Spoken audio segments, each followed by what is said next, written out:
Scott McNair, injury attorneys, we fight for the win.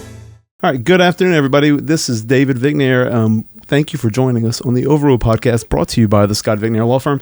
And today we have an incredible guest, Miss Katherine Israel, who actually was the winner of our ABCs and High Cs teacher giveaway last year for the cruise. And I'm so excited to have Miss Israel in the podcast studio and to be able to talk to her about her education career, her education background, and a little bit about her, so we can not only highlight you, Miss Israel, but highlight all the incredible things that educators do across the state every other day. So welcome to the Overrule podcast, Miss Israel. Thank you. So first, Miss Israel, I was hoping you could tell everybody a little bit about you. I have been an educator for 22 years. I don't know if you want personal. I have a daughter. I have a grandson.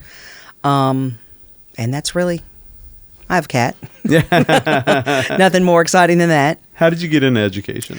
Well, it's actually, I was working at Oxner, and I went to school to be a nurse, and I didn't like it. So I went to school to be a social worker. Mm-hmm. And when I graduated, I worked at Oxner for 11 years, and I worked with a lot of good friends that I still have. And two of them were teachers. One retired and one was a current teacher. And I, just didn't know. I was like, I'm kind of a crybaby, how to be a social worker. And they told me, go be a teacher. Yeah. And I was like, no, not going to happen. And 22 years later, I am a teacher and I love it. Absolutely love it. Yeah. So 22 years, Yes. I'm sure you've had a lot of lessons along the way. Tell us a little bit, if you could, maybe one of your favorite things about being a teacher. One of my favorite things about being a teacher is those aha moments that the kids get when you see that they understand what you're going over, and they've been struggling with it, and then you see that light bulb come on and they understand it. Yeah. That's awesome. Yeah. Any other things that you really love besides like those particular moments? I mean, I'm sure you've seen a lot of students who. I've got to imagine, growing up, my mom, as you know, we chatted about it, both when we were able to come to Our Lady of Prompt Succor and surprise you and announce that you won last year.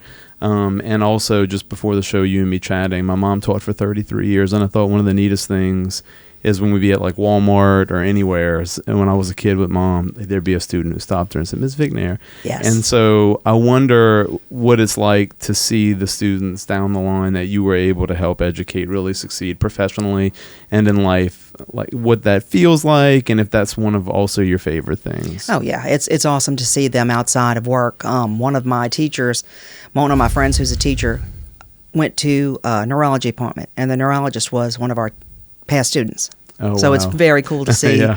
We have just to see their accomplishments. See them outside of school is really fun. I don't think they realize that you don't live at school. Yeah. I think they think that's where you live, and when they see you in the grocery store, yes, we need to eat. Like teachers in the wild, like Yes. They let us out sometimes. What are some of the, obviously, teachers also face challenges. Yes. Could you talk through 1, 2, or 3 of the challenges that you face over the 22 years you've been an educator? Sometimes you get the hard students, the ones that are really tough to deal with, behavior-wise. They might be a little bit hard to manage their behavior. Hard things, sometimes the parents don't see the behavior. Mm-hmm. Because sometimes they act differently around their peers than they will in front of their parents. So sometimes that's hard. But generally, sometimes the worst students are my favorites. Yeah. You can see them through their challenges, help them with their challenges, let them understand that, every day doesn't have to be a bad day. Yeah. As part of that, do you think that it's a challenge for you to kind of reach that difficult student? And so it's more like you have to be more motivated and more ambitious to try to get them to the point that maybe some students can get to a little bit easier than some of the more difficult students? Yeah, definitely. Definitely. You just, I think some of the kids view you as their enemy. Yeah. And you're not. That you want to see them have you want to learn their strengths, get over the weaknesses, I don't know. It's just, I think as long as they see you as somebody, not their friend per se, but you're not their enemy. Yeah. You're there for them, not against them. And I think sometimes that helps a lot. When you have some of those students who maybe you think are in that mentality, and so I'm thinking like somebody who's in a non-educator based role, they have, then maybe they manage a team at a company, maybe a law firm, whatever it is, if it's a lawyer listening to the show. I'm curious some of the tools that you use or the tricks that you have. I'm sure you have a few over 22 years of how you can try to get over that wall that students put up to really reach them, to try to get them to the point you're trying to get them. I just try to make them feel comfortable in their environment. I don't try to shame kids. I don't try to make them feel embarrassed of things, because of things that they aren't aware of or don't know. Right. I use a lot of humor. I try to laugh. Yeah. We try to have a good day every day, because there's nothing worse than going in. I have a bad day. They have a bad day. And what's going on? How you doing? Can I help you? Sometimes they just want somebody to listen. Right. And that's a lot. Yeah. Can you tell us, I'm curious and dying to know the answer to this question I told you before the show. Mm-hmm. What is your favorite book? As an adult, Yeah. Hannibal. Yeah. What is it about? Hannibal Lecter. Oh, okay. Yes. Gotcha. It's I know the movie well. I just never read the book. Yeah, was my very, I think I was like 32 when I read that cover to cover, and it was amazing. Okay. Now, my favorite kid's book would be The Giving Tree. I love The Giving Tree. That was I have my grandmother's copy. Yeah. That was one of my favorite books. That's a great book. Yes. Yeah, I love it. What is, Miss Israel, one of your, what would you consider your superpower? And by that I mean maybe one of the traits, I know you from just being around you when we announced you as being the teacher award winner last year, that I could tell immediately you're very humble, and so I know this would be a difficult answer to give, but what is one trait that you think you have that's really helped you succeed as an educator in the last 22 years? I think because I like to take things in a light manner. I'm not a very serious person.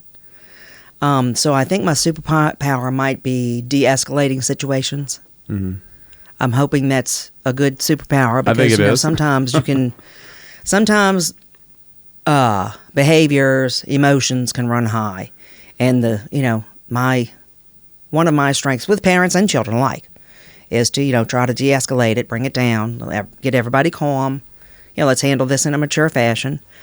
And maybe, I guess that's a superpower. I don't know. I think it probably is. Oh. I mean, what are some of the tricks that you use for de-escalation? Like we talked about with students, you use humor and the ability to make them feel comfortable to try to reach them with the difficult students.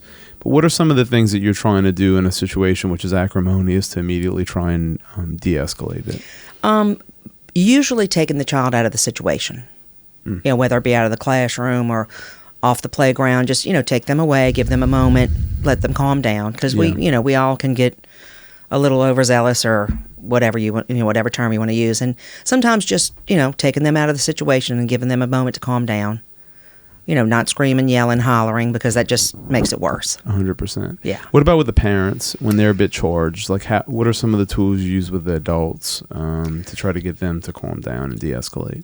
Because a lot of people would potentially listen to this show, or potential law students or lawyers, and we deal with situations that are adversarial in nature, and so de-escalation becomes a tool that they need to learn too. Yes, because as human beings, we want to buck up. We want to get right back in their face. And the best thing is to just, remain calm, speak to them like humans, because, the worst thing you want to hear is that something's wrong with your child. Yep. Their behavior, is not right, or they're not smart enough, and that's not what we're trying to do as teachers. We're not trying to say your kid's not smart, or, they're hateful or something. But just with the parents, the best thing to me is to just stay calm with them, speak to them, and always have something positive to say. Yeah. Always. Yeah. Because, there's negative, but there's always something good you can say about their child. Their handwriting is neat. Yep. They keep their desk neat. Yep. They line up in a straight line. There's always something that can be said good about a child when you have to say something that's not nice or negative. Yeah. Yeah. I think that's a great point to make, is you can always use a positive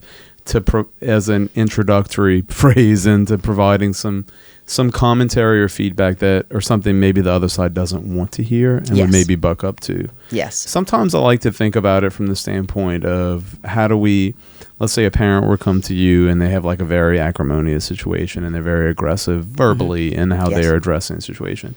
It's you can go one of two ways. You can buck up back to them and escalate the situation, Or you could intro it as, I understand why you feel that way, to make them understand that you have some empathy for how they feel. Yes. And then that immediately maybe rises the blood tension down a bit and lets them be a little bit more palatable for what you're going to say next, yes, right? Because some of them do think you're against their children. They really do. They just think just because you said that their child was not up to par, or, the honor roll kid, that you don't like them. And I've never had a kid I didn't like. Yeah. They always ask me who my favorite is.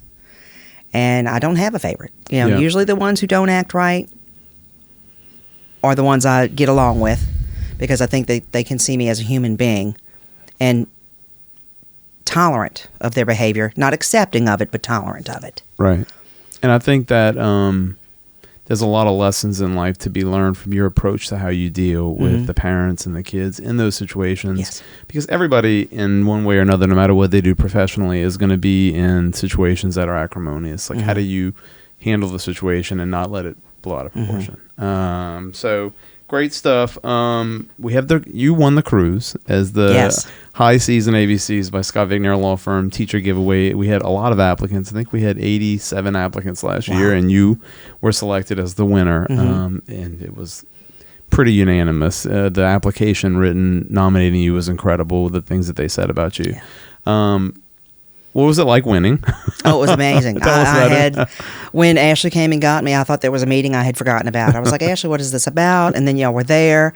And I'm like, oh, we're getting new insurance, because I know you had said something about insurance. And I was like, okay. And I said, Ashley, what is this? She goes, just wait a minute. You'll know. I said, okay. And, it wasn't until I heard Crystal Pettigrew's name, I was like, I started thinking, did Crystal get a new job? I was very confused. And then when you started reading the letter, I was like, oh, wow, that was amazing. It was totally amazing, because I was clueless. Yeah, I wanted to tell you, I didn't get a chance to tell you this yet. It was probably one of my top 5 moments of my year last year. Because for listeners who don't know, like I was telling you, my mom taught for 33 years, and my dad, before he went into insurance, taught for about 5 to 7 years. And so they, as you know, they just decided, hey, I was telling them about the new thing that we started last year, and they thought it was really neat, and they wanted to come, and we surprised Miss Israel at Our Lady of Prompt Succor, but the principal and all the teachers were in on it. And so my mom actually got to read the letter about you, and that was written by Crystal Pettigrew and nominating you.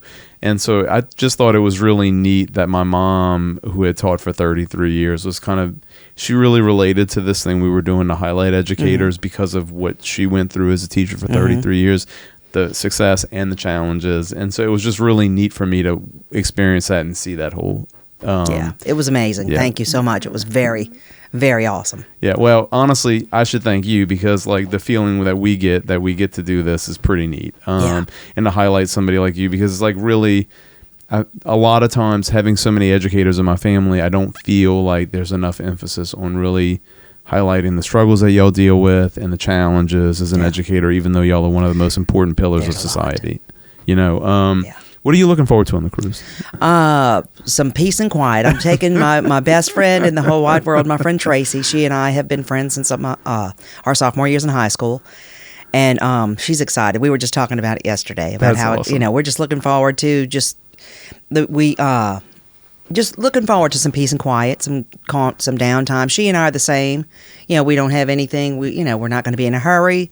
We're just going to calm, lay on the beach, or we're going to Progresso and Cozumel. Oh, fantastic! So, I'm just looking forward to some downtime. No rushing, no worrying about whose kid's doing what, and oh my gosh, do they need to have an A on this test, and not worrying about regular bills and car insurance, and just I'm excited for you and your friend. You have to make me a promise so that you take some good pictures and send them to Miles, so we can share them on our social media. And for the campaign next year, I'd like for people to be able to see that you enjoying it. So if you'll please send us some. So certainly. Before we leave, we're getting ready to announce. Miles, when are we announcing the winner this year? So applications close April 25th. And we announce it May 8th or 9th. Okay, so we're getting ready to announce the winner this year. 3 weeks or so. In like 3 or so weeks. We're excited to have another awesome winner like you. But I didn't want to let you go, Miss Israel, without you kind of telling our audience maybe 1, 2, or 3 things that, as an educator now for 22 years, a lot of the listeners are going to have kids, some not in school yet. Some maybe haven't had kids yet, but are thinking about kids. Some have kids in school, whether it be elementary or high school right now. What are a couple of the things that parents can best do to help enable you as the educator to be successful with their child? I think the biggest thing would be to get involved in your child's education. A lot of parents think that it is our job solely.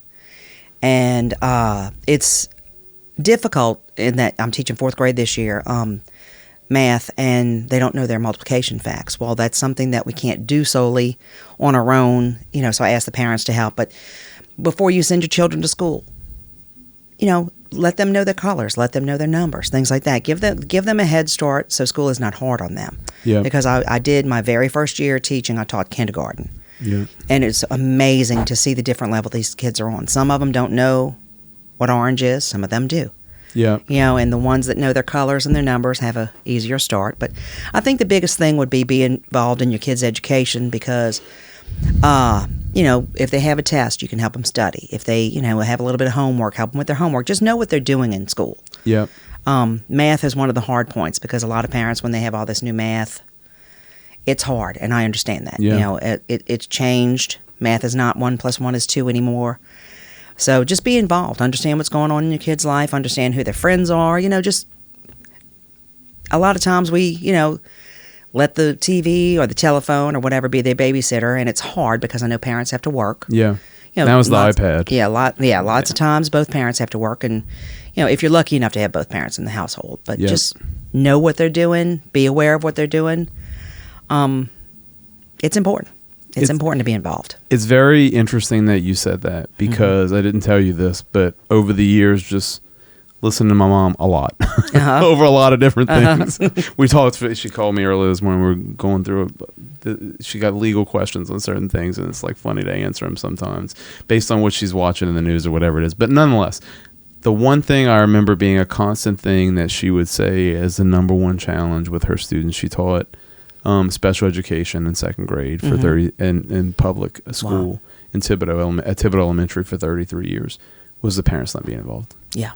And it's like she consistently said, like, when the parents were not involved in making sure the students were doing their homework, for understanding who they were hanging out with, what you just said, and all the different aspects that she couldn't control for the time period she had them at the school, it almost felt for her, I don't want to paraphrase her the wrong way, it was like, I can't do this without you. Yes.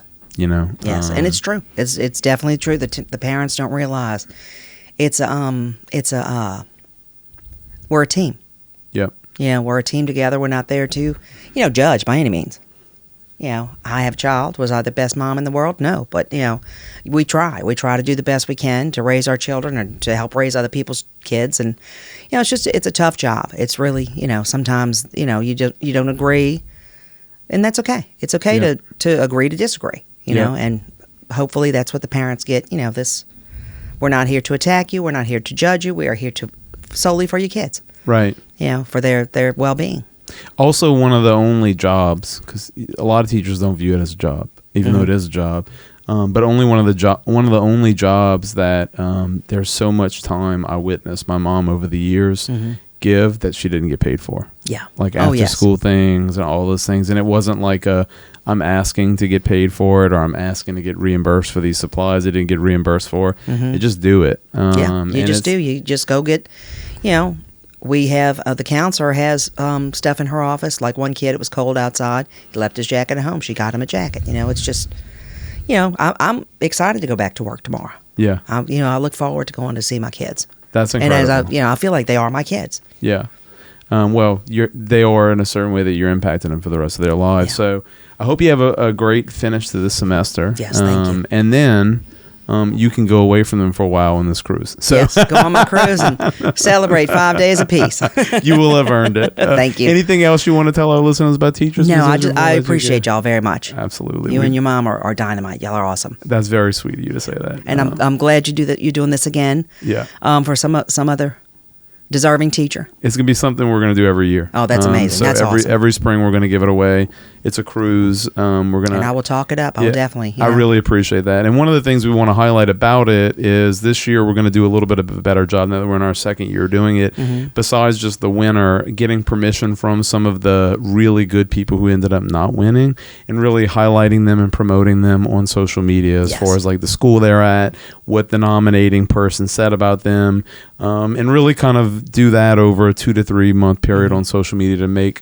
To really highlight a lot of them, even though they didn't win, like you won, you were deserving, you're a wonderful educator, you deserve to be highlighted. But man, it was tough reading, like when you got the top 5 or 10 in, it was incredible. Some of the amazing educators that we have in the greater New Orleans metro and southeast Louisiana community. So we're excited to pick a new winner, and we're going to be doing this every year. So please talk it up. Oh, I will definitely, because I have a lot of teacher friends who are very deserving. Thank you so much for being with us, Miss Israel. It's great to see you. And thank you to all of our listeners for listening and learning a little bit about Miss Israel. Miss Israel, what school are you at now? I just moved to George Cox. George Cox. Yes, but I was at Our Lady of Prom Sucker for 21 years, and it is a really good school. It is amazing. I was just telling you before we went on the air that just never been there, was aware of that little school, and being there, it was amazing. Just feeling the community of all the teachers and the principal. It's definitely a family. Definitely a family. Yep. So thank you so much for being with us, and thank you to all of our listeners. Once again, this has been an incredible and interesting episode of the Overrule Podcast, brought to you by the Scott Vignair Law Firm. Thank you all for listening, and we'll see you next time. Scott Vignair, injury attorneys, we fight for the win.